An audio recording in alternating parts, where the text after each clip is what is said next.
Alors voilà. Il y a 2 ans, mes potes et moi, on avait essayé de rester dans le parc après l'heure de fermeture. Notre but était seulement de prendre des photos, rien de méchant, on voulait juste pouvoir dire qu'on l'avait fait, vous voyez. On est simplement allé de WC en WC, de recoin en recoin, on est arrivé à rester là jusqu'à ce qu'ils ferment les portails et que l'équipe de maintenance commence son travail. On a été vraiment surpris de pas se faire prendre, c'en était presque étrange, quand on sait à quel point Disney prend à cœur la sécurité.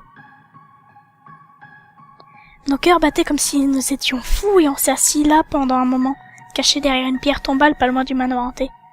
On a remarqué que c'était bien vrai. Le nom de membres du personnel de Disney était gravé sur chacune d'entre elles. Donc on a fini par prendre notre courage à 2 mains et on est parti rôder aux alentours, en faisant toujours attention de ne pas se faire voir. C'était vraiment étrange. On croisait parfois un employé de maintenance ou un garde qui faisait sa ronde. On se contentait de l'esquiver ou de se cacher à un angle. Ça a marché pendant une 30aine de minutes. Évidemment, on pouvait pas continuer ça éternellement et oui, on s'est fait prendre. Je veux dire, ils nous ont félicité pour avoir tenté aussi, mais l'histoire s'arrête pas là. La première chose qu'on a dit quand ils nous ont pris, c'est « Vous allez nous enfermer dans le donjon ?» et on s'est mis à rire. Le garde a rigolé aussi, on s'en sortait pas si mal là. Il nous a dit qu'on n'était pas les premiers à essayer de s'introduire après la fermeture, mais il voulait savoir comment on y était parvenu. On lui a expliqué et il s'est mis à rire en disant que ce n'était pas un mauvais plan. Puis il a dit qu'il devait nous emmener dans les cachots du parc pour une interrogation plus poussée, ce qu'on a trouvé étrange. Mais on s'attendait depuis le début à ce que si on était prêt, on atterrirait là-bas. C'était peut-être notre plan depuis tout ce temps. Sans doute, on voulait voir les catacombes, plus qu'on voulait rester dans le parc, hors des heures d'ouverture. Alors il a appelé d'autres employés pour l'aider à nous escorter, et on s'est mis en route vers Toontown. Puis nous sommes descendus dans un ascenseur. Tout droit en enfer. La première chose qu'on a remarqué, c'était à quel point l'ascenseur semblait cher. Je ne sais pas si je me fais bien comprendre, c'est difficile à expliquer. L'intérieur était fait d'acier inoxydable avec des miroirs sur chaque paroi, et le plancher était couvert d'une moquette rouge minable. Mais il avait l'air cher. Il n'y avait que 2 boutons dans la cabine, sans compter les boutons d'urgence, montée et descente. J'ai oublié de mentionner qu'ils ne nous ont jamais passé les menottes, ni attaché les mains. Ils ne faisaient que marcher à nos côtés, s'attendant à ce qu'on les suive. Non, qu'on ait pensé à s'enfuir, je veux dire, ces types semblaient sympas.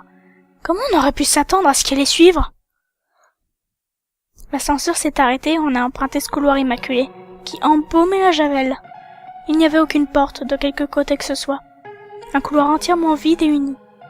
On a marché pendant ce qui nous a semblé être une éternité, et plus personne ne parlait. Il y avait moi, mes amis, le gardien et 2 autres agents de maintenance. Finalement, on a atteint une lourde porte métallique munie d'un code d'accès et d'un lecteur de badge. Un des employés y a glissé sa carte, l'autre a tapé le code sur le clavier. J'ai vu les nombres qu'il avait tapés.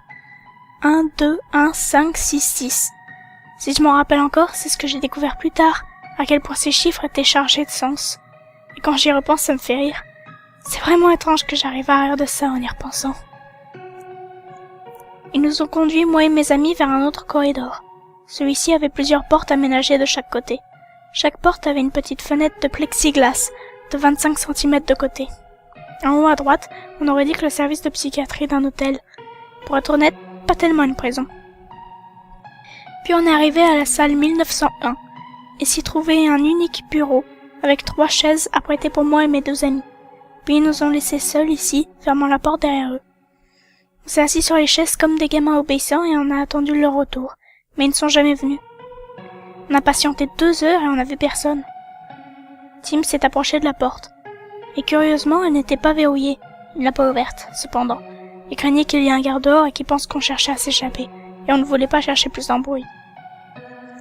Alors on a laissé passer encore genre 25 minutes, mais on commençait vraiment à s'impatienter et on a finalement décidé de sortir.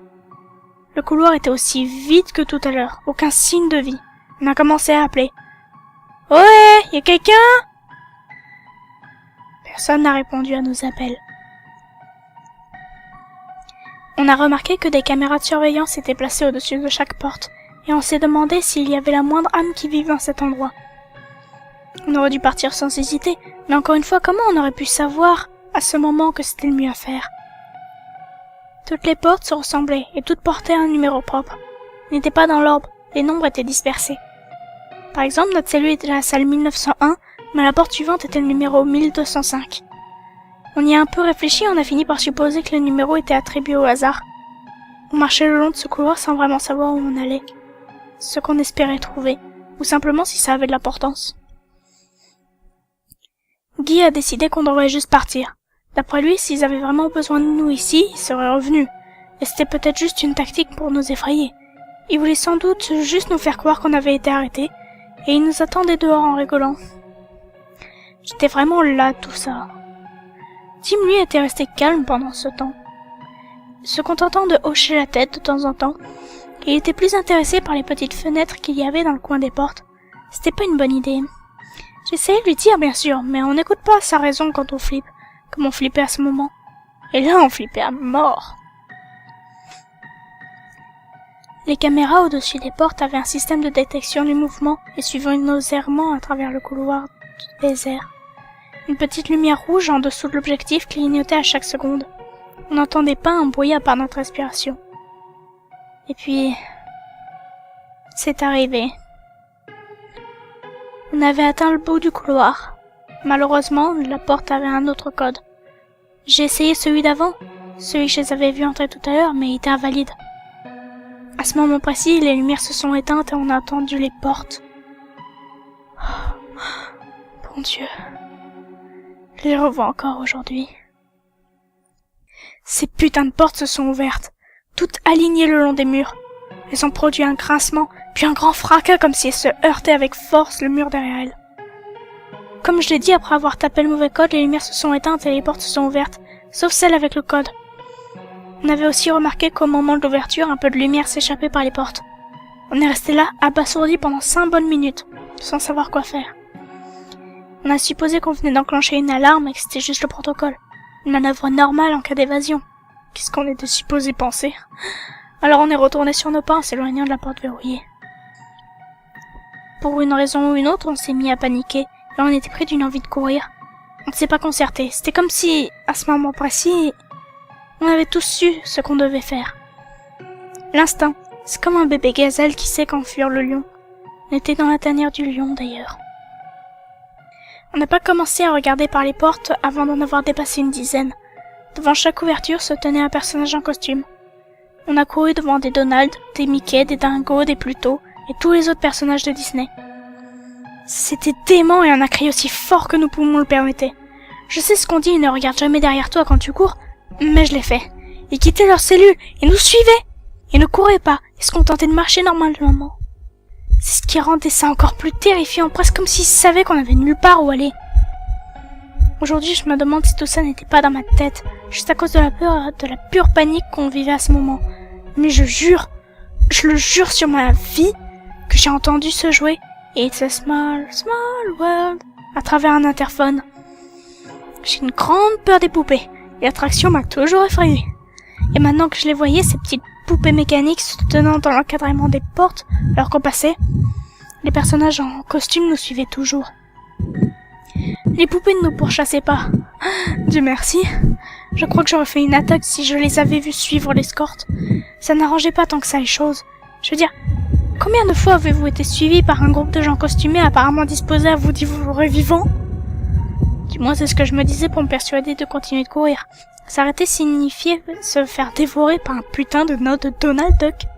Je ne sais pas pour vous, mais c'est pas comme ça que je veux mourir.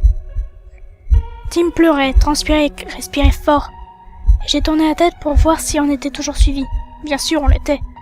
Je ne suis plus sûre de combien de portes on avait dépassé à cet instant, ou s'il y avait vraiment un personnage différent devant chacune, mais je savais que ce couloir avait une fin et qu'on allait sortir de là rapidement. Plus facile à dire qu'à faire. Après 1 ou 2 minutes de course, j'ai de nouveau regardé en arrière et j'ai vu qu'on ne pouvait plus rien voir derrière nous. J'entendais toujours le bruit de leurs pas, mais je suppose qu'on était trop loin pour les voir et qu'ils continuaient de marcher normalement. Le couloir se poursuivait parce qu'il semblait être une éternité. Et Guy a eu besoin de s'arrêter, ou il allait tomber d'épuisement. La porte à côté de nous était ouverte, la lumière allumée, mais rien dans la pièce. J'ai décidé qu'on se cacherait ici le temps qu'on reprenne notre souffle et qu'on puisse continuer à avancer. Alors qu'on refermait la porte derrière nous, j'ai remarqué qu'elle portait le numéro 1966. Encore une fois, ça ne nous évoquait rien à ce moment. Tim m'a reporté la pièce. Guy était allongé par terre, respirant toujours aussi fort. et j'étais à la fenêtre. Je ne voyais rien dehors, plus de musique, plus rien. Il faisait sombre dans le couloir et c'était difficile d'en être sûr, mais je suppose que j'aurais pu voir les formes, des sombres, n'importe quoi. J'ai continué à regarder. Après une quinzaine de minutes, Guy a dit qu'il était prêt à repartir. Tim était le seul parmi nous assez malin pour sortir son nouveau smartphone. Aucun signal, évidemment. Il a ouvert la porte lentement, précautionneusement. Mais on n'entendait aucun bruit de pas. Plus rien ne nous suivait. Mais on a pris le risque, on s'est remis à courir. Ça nous a pris que 7 minutes de plus pour atteindre la porte. Elle n'avait pas de code et elle était ouverte. On est entré dans le corridor d'avant, et Dieu merci, il n'y avait aucune porte. On a couru jusqu'à l'ascenseur. On a pressé le bouton monter et on s'est regardé encore éberlué par ce qui venait de se passer. Aucun de nous ne parlait. On a juste attendu jusqu'à ce que la porte s'ouvre, et on est retourné à Toontown. Et on a commencé à se diriger vers le portail principal. On a fait profil bas, utilisant la même technique d'esquive qui nous avait amenés ici. Les employés de maintenance et les responsables de sécurité étaient toujours là, mais on ne pouvait pas attendre plus longtemps. Finalement, Tim n'a plus tenu et est parti en sprintant. Je ne voyais pas ce qui avait pu le mettre dans cet état. Jusqu'à ce que je vois tout le monde dans le parc, était immobile, nous fixant, le visage blême. La voix dans les haut-parleurs disait que 3 fugitifs s'étaient échappés et devaient être accompagnés à leur cellule. On a immédiatement rattrapé Tim. Des personnages en costume ont jailli des ombres, des employés et des gardes derrière eux. Tout le monde nous courait après. Je n'y voyais pas clair. Je pouvais pas imaginer la bave dégoulinant de leur gueule. Ils voulaient qu'on retourne là-dessous. On s'était échappés et ils étaient furieux. Le portail était tout près. Le plus effrayant dans tout ça, c'est qu'on n'entendait rien à part la voix dans l'interphone. Aucun bruit de fond, aucun son de la part des employés. Même maintenant, alors qu'on courait apparemment pour nos vies, les personnages, les employés et les gardes, aucun d'entre nous ne nous adressait le moindre mot. Aucun ne criait, aucun ne nous disait de nous arrêter. Rien. Rien que le bruit de nos pas, et parfois Guy qui suffoquait. Même après qu'on soit arrivé à passer le portail principal du parc, on a continué à courir jusqu'au parking. La voiture n'était plus là, et on était planté là sans savoir quoi faire.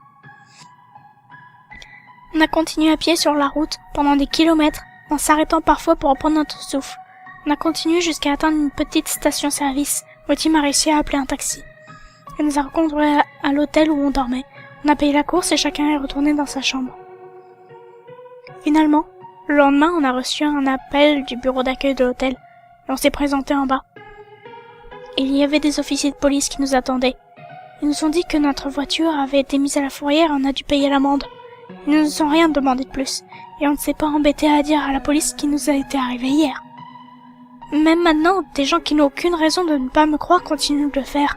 Alors comment le pourrait un homme de loi?